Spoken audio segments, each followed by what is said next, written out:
Hi friends, இன்றைக்கி ரொம்ப சந்தோஷமான நாளும் அதே சமயம் ரொம்ப கஷ்டமான நாளும் வந்து சொல்லலாம். ஏன்னு பார்த்தீங்கன்னா, நாங்கள் ஆரி கிளாஸுக்கு என்னோடய ஃப்ரெண்டு வீட்டுக்கு தான் வந்திருந்தோம். நான் இன்னொரு ஃப்ரெண்டும் ஆரி கிளாஸ்லாம் முடிஞ்சு ரொம்ப நாள் ஆகிடுச்சு. இருந்தாலும் வெற்றிக்குட்டிக்கு ஸ்கூல் முடிகிற வரைக்கும் வரலான்னு சொல்லிட்டு பிளான் பண்ணி வெற்றிக்குட்டிக்கு நாளையோட வந்து ஸ்கூல் வந்து முடியுது. அதனால தான் வந்து பார்த்திங்கன்னா நான் என்னோடய ஃப்ரெண்டு பசங்களாம் கூட்டிகிட்டு இந்த ஃப்ரெண்டு வீட்டுக்கு வந்திருந்தோம். கிட்டத்தட்ட 1.5 வருஷமாக இவங்க வீட்டுக்கு வந்துட்டுருக்கோங்க.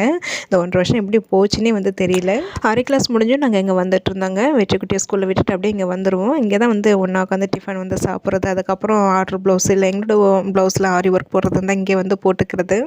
நல்லா ஜாலியாக டைம் போகிறதே தெரியாதுங்க. அந்த 2 மணி வரைக்கும் எங்களுக்கு எப்படி தான் டைம் போகிறதே தெரியாது. ரொம்ப ஜாலியாக சந்தோஷமாக இருக்கும். மனசில் எவ்வளோ கவலைகள் டென்ஷன்கள் இருந்தாலும் இங்கே வந்தாலும் எல்லாம் பறந்து போயிடும். எங்கள் 3 பேரோட பொண்ணுங்களும் ஒரே கிளாஸ் தான், ஆனால் செக்ஷன் தான் வேறு. அவங்க எல்லாம் வந்து பார்த்திங்கன்னா உள்ள ரூமில் ஜாலியாக பேசிகிட்டு இருக்காங்க. இடையில டீ போட்டு குடிச்சிட்டு இருந்தோம். ஆனால் இந்தமாரி நாட்கள் இனிமேல் வந்து அமையாதுங்க. அதுதான் கொஞ்சம் வந்து கஷ்டமாக இருக்குது. ஒரு பக்கம் கஷ்டம் இருந்தாலும் ஒரு பக்கம் சந்தோஷமாகவும் இருக்குது. ஏன்னு பார்த்திங்கன்னா எல்லாம் வந்து ஒரே ஏரியாவில் தான் இருக்கிறோம். நினைக்கும் போது சந்திச்சுக்கலாம்.